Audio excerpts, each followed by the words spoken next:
박수를 올려드리시겠습니다.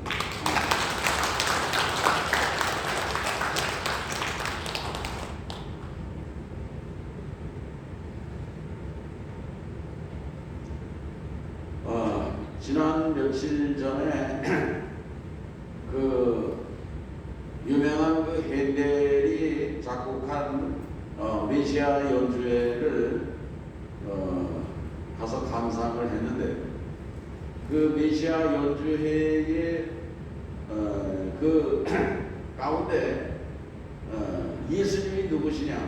기묘, 모사, 영광의 왕, 전능의 아버지요, 영원한 왕이라고 하는 그런 그 코러스 합창을 연주하는데, 정말 아주 전율이 몸에 전기가 오는 것처럼 그 큰 감동을 얻었던 것입니다.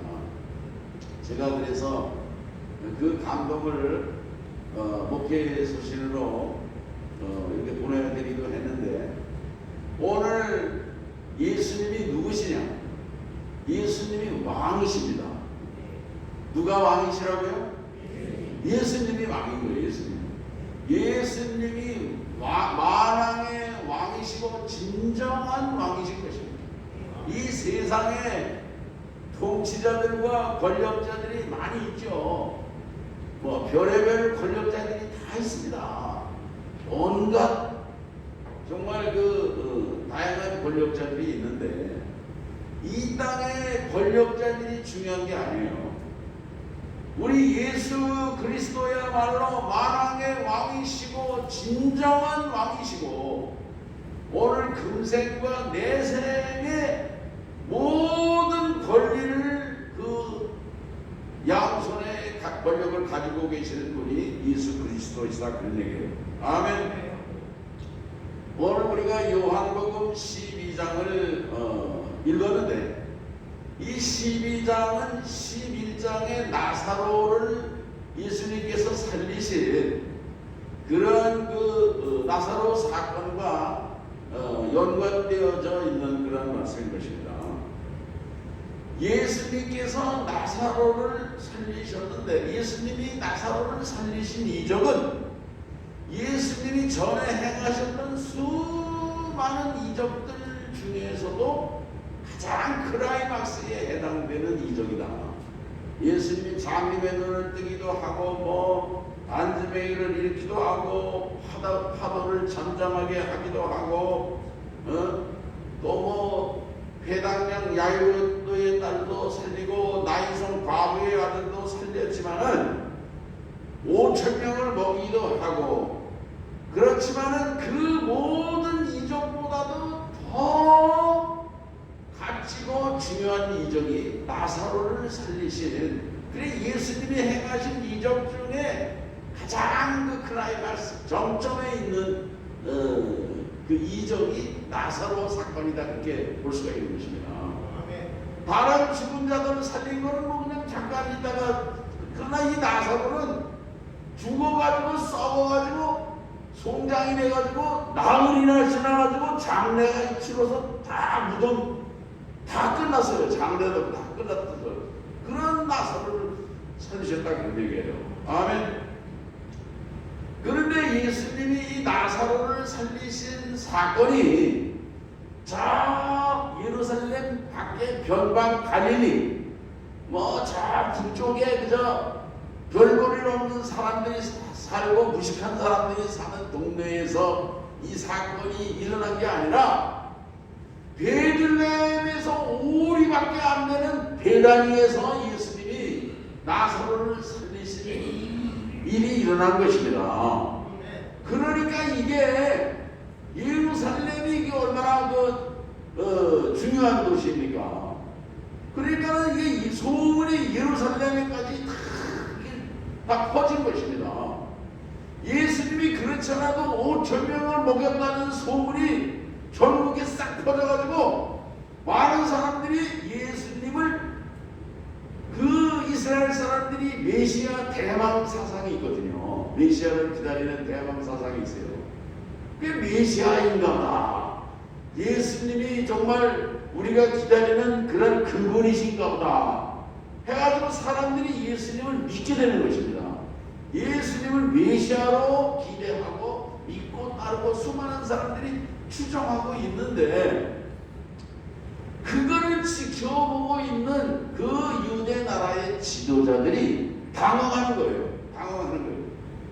이 유대 나라의 이 권력은 누가 쥐고 있느냐 하면은 사두개인들이 쥐고 있습니다. 바리새인들이 있고 사두개인들이 있고 뭐 헤롯 땅도 있고 있는데, 이 사두개파 사람들이 어떤 사람들이냐 하면은 제사장 그룹이에요. 제사장 그룹.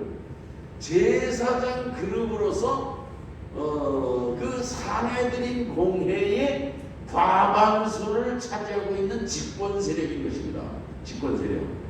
그런데 이 사두개파 사람들이 이 권력을 장악하고 있지만은, 그러나 로마 정부의 말하자면 인정, 묵인 하에 이 사두개파가 유대 나라의 권력을 장악하고 그들이 누리고 있는 것입니다. 로마는 정치적인 모든 권력을 행사해요. 경제적인 것을 다 이게 자기들 마음대로 하는 것입니다. 문화적인 것도 다 해요. 그러나 종교적인 자유를 이스라엘 사람들에게 종교 자치권을 주면서 로마 정부에 협력하도록 그렇게 했다 그런 얘기예요. 그래서 근데 이 메시아가, 예수님이 그 메시아 왕으로 오면은 로마 정부의 그 황제가 왕인데, 이제 또 다른 왕이 생겼으므로 로마 정부가 불안한 것입니다. 그걸 제가 지난주에도 말씀드렸는데, 그렇게 되면은 이 유대 나라의 이 집권 세력인 사두개파 사람들이 자기들이 불안해지는 것입니다. 오늘 여기 말씀에 보면은요, 19절에 그런 말씀이 있지 않습니까? 유대인의 큰 무리가 예수께서 여기 계신 줄을 19절이죠? 19절? 네, 제가 19절을 읽는다는 게, 이에 보세요. 이에 무리가 예수를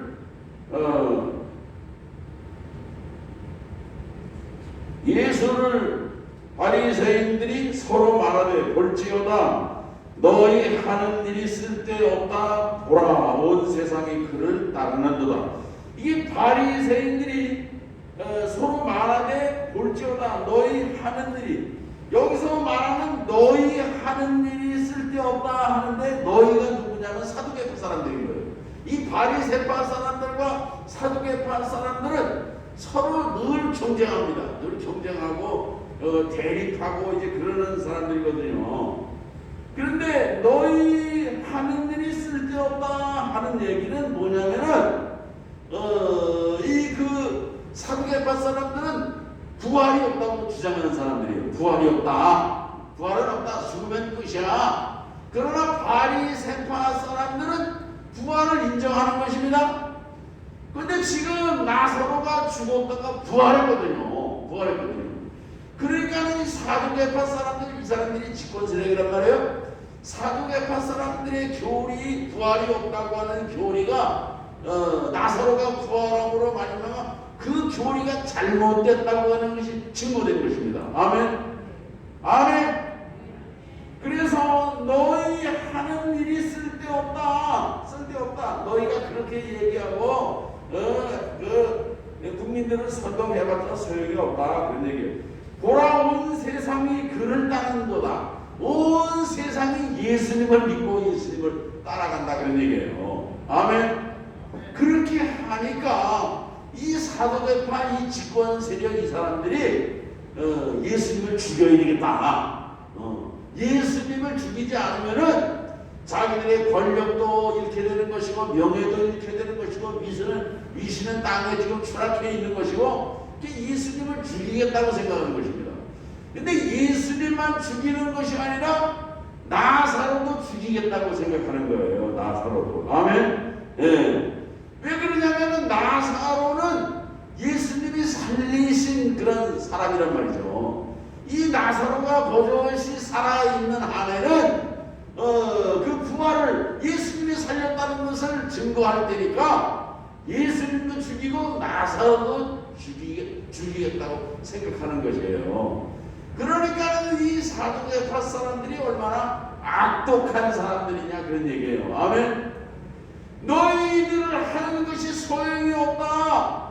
모든 사람들이 다 예수님을 따라간다 그러면은 이 사두개파의 사람들이 우리가 잘못되었구나, 우리 제사장 그룹이 이게 크게 잘못되었구나, 그러면서 예수님을 믿고 회개해야 되는데 회개하는 게 이게 쉽지 않은 거예요. 자기를 부정하는 것이 쉽지 않은 것입니다. 내가 잘못했다, 내가 부족하다, 이런 거를 회개하고 예수님을 믿으면 되는데 이 사람들이 오히려 더 큰 악을 저지르게 된다 그런 말씀인 것입니다. 아멘. 그래서 오늘 여기 그 수많은 그 사람들이 예수님을 이제 따라오는 것입니다. 그런데 보세요. 12절을 보면은요. 12절 보세요. 많은 사람들이 그래서 예수님을 믿는 것입니다. 나사로를 보고 소문을 듣고 예루살렘에서 나사로의 집으로 막 몰려오고 말이죠. 인산인해가 되는 거예요. 12절에 보면은 그 이튿날에는 명절이라 그런 얘기예요. 이 명절이 무슨 명절이냐 하면은 6월절입니다. 6월절에는요, 이스라엘의 12살 이상 된 그런 남자들은 전부 6월절을 지키러 예루살렘으로 몰려오는 거예요. 그 전국에 있는 그런 12살 이상 된 그 남자들이 얼마나 몰려오냐 하면은요, 270만 명이 몰려왔다는 것입니다. 그 당시에 기록에 있어요. 그리고 6월절을 지키려고 6월절 양을 잡는데 기록에 의하면은요, 그때의 6월절 그 희생양으로 죽은 양이 몇 마리냐 하면은 25만 6천 마리가 죽었다 그런 얘기예요. 양 한 마리는요, 한 가족을 이렇게 한 가정에서 양 한 마리가 죽는단 말이에요. 그러니까 25만 6천 마리가 죽었다는 얘기는요, 250만 명 이상, 예루살렘에 하여튼 270만 명이 몰리게 된다는 거죠. 이게 전국적으로 왜 이렇게 유대인들이 예루살렘으로 몰려오느냐? 그러면은요, 그들이 로마의 지배하에 일들은 소망이 없는 겁니다. 위로가 없는 거예요. 경제적으로도 다 수탈을 당하고 착취를 당하고 이제 힘이 없으니까 소망이 없는 거예요. 오직 소망은 뭐냐면 메시아가 오는 것입니다. 메시아가 오는 거예요.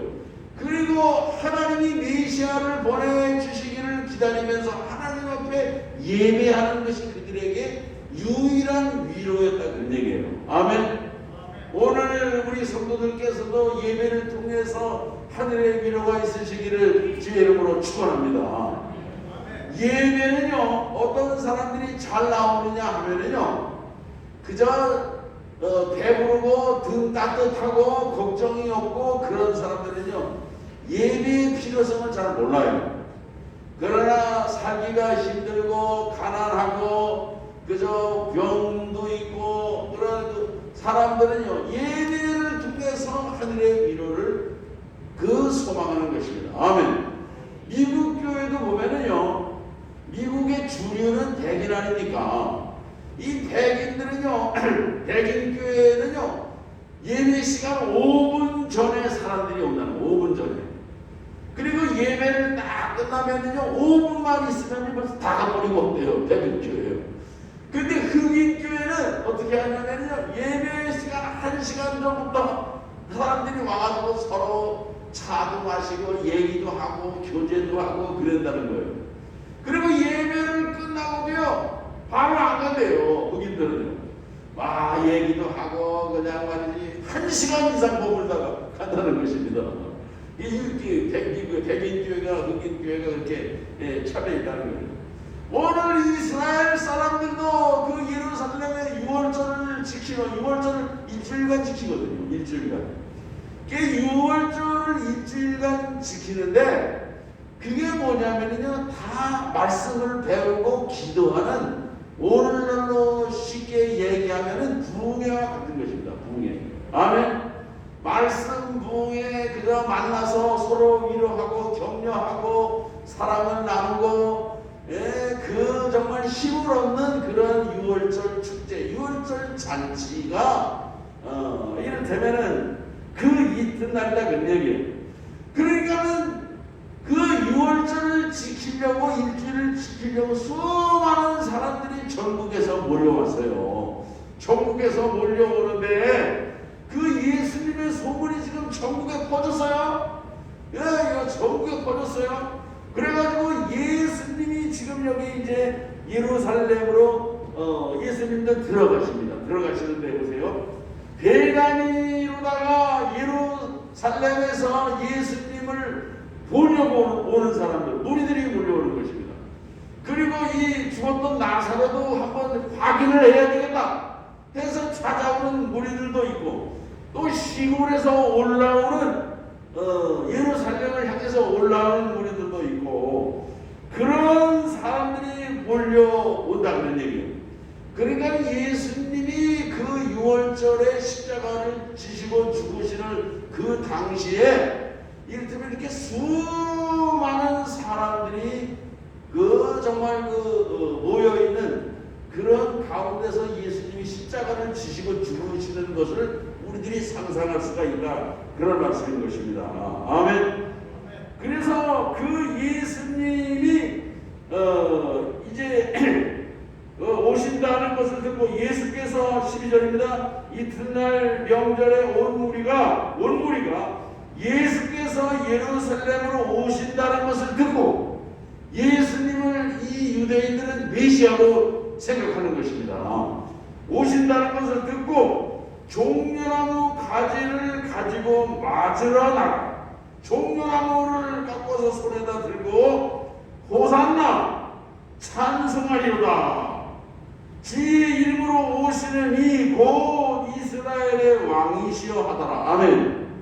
이거 호산나 그랬는데 여기 한번 해보시죠. 호산나. 호산나라고 하는 그런 말은 뭐냐면 우리를 구원하소서 그런 말이에요. 우리를 구원하소서.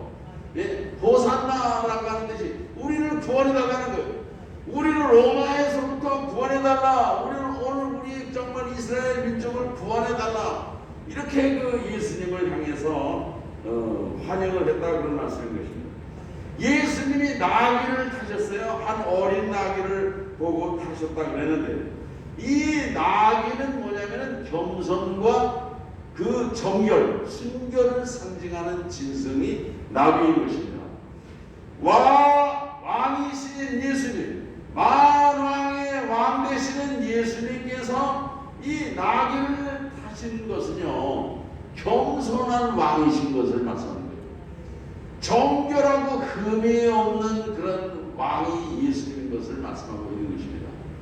그래서 이 옛날 그 권력자들이 나귀를 타는데, 그 나귀가 뭐냐면 겸손과 정결, 순결을 상징하거든요.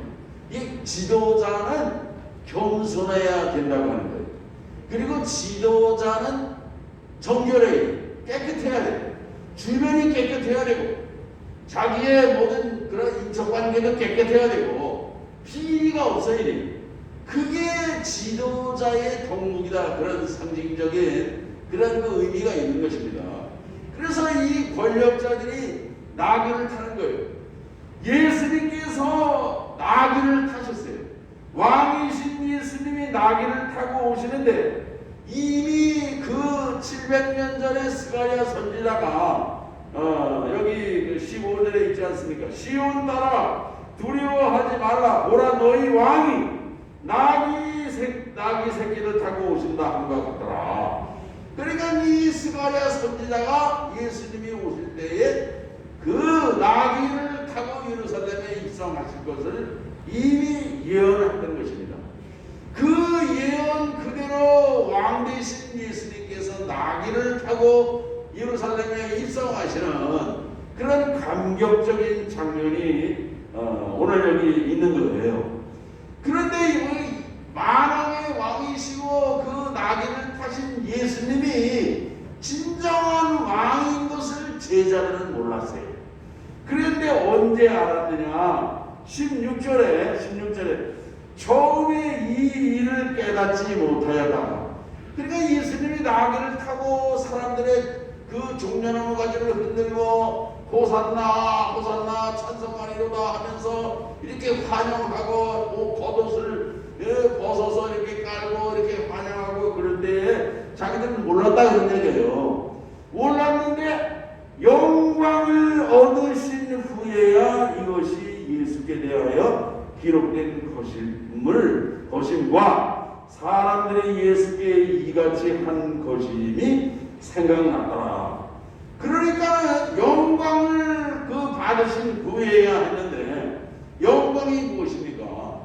여기 이 영광은 예수님이 십자가를 지시고 죽으시고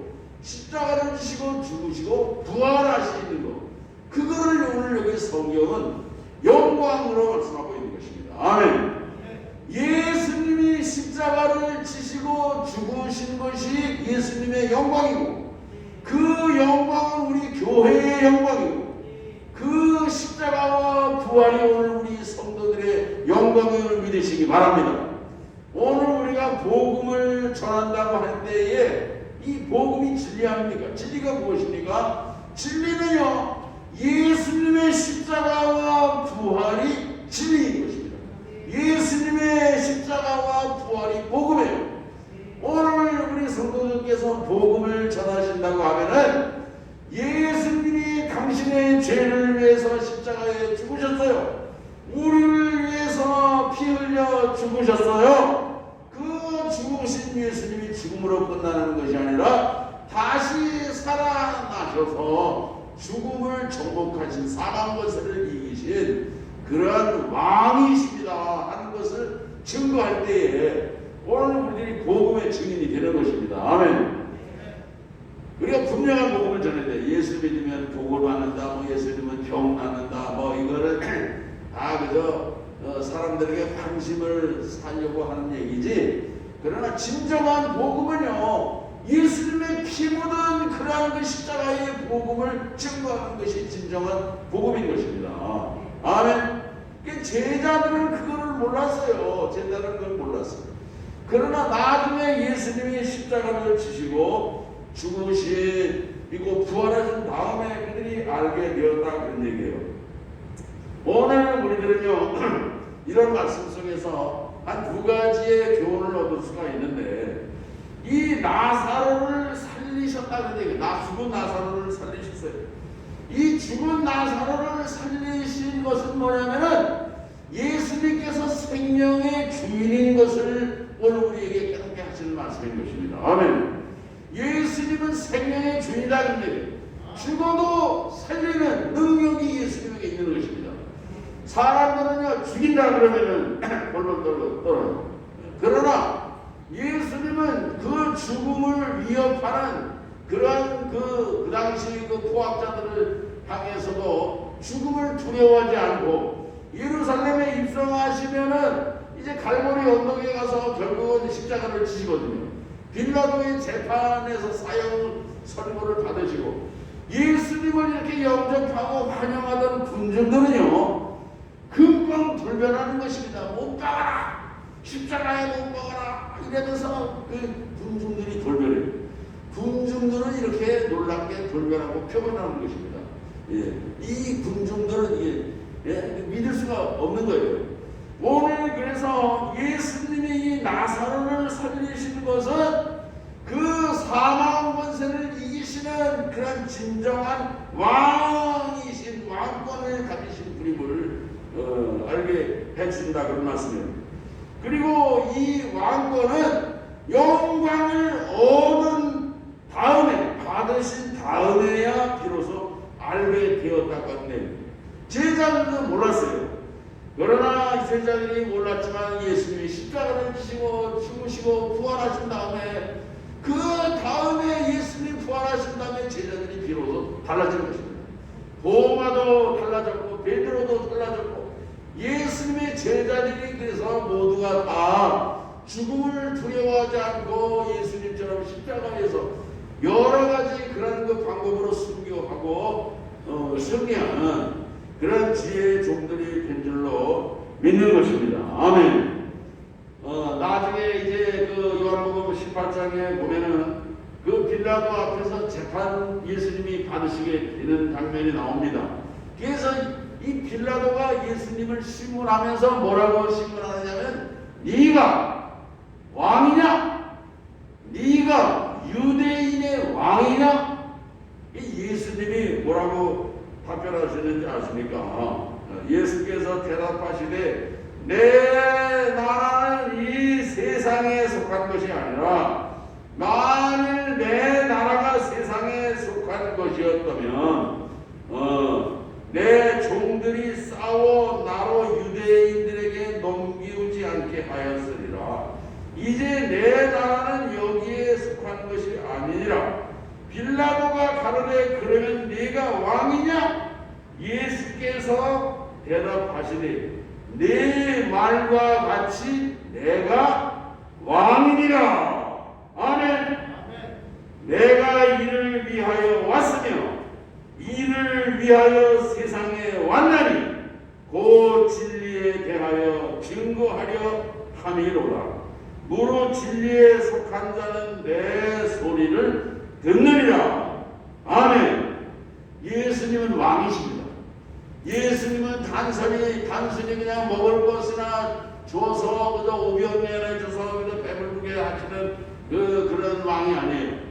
그냥 병이나 그저 이병 조병 고쳐져 가지고 병이나 그저 담당해 주시는 그런 왕이 아닌 것입니다.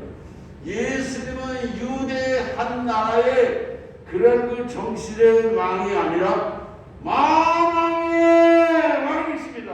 아멘. 예수님은 보이는 세계의 왕만이 아니라 보이지 않는 세계를 함께 손에 쥐신 왕이십니다.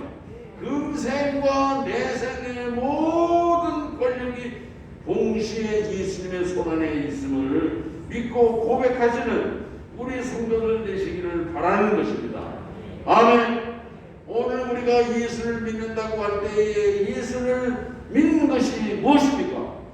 오늘 우리 성도들은 그 왕 되신 주님 앞에 충성을 맹세하시고 그리고 그의 백성으로 그분을 섬기는 자들이 바로 우리 성도들인 것입니다. 아멘.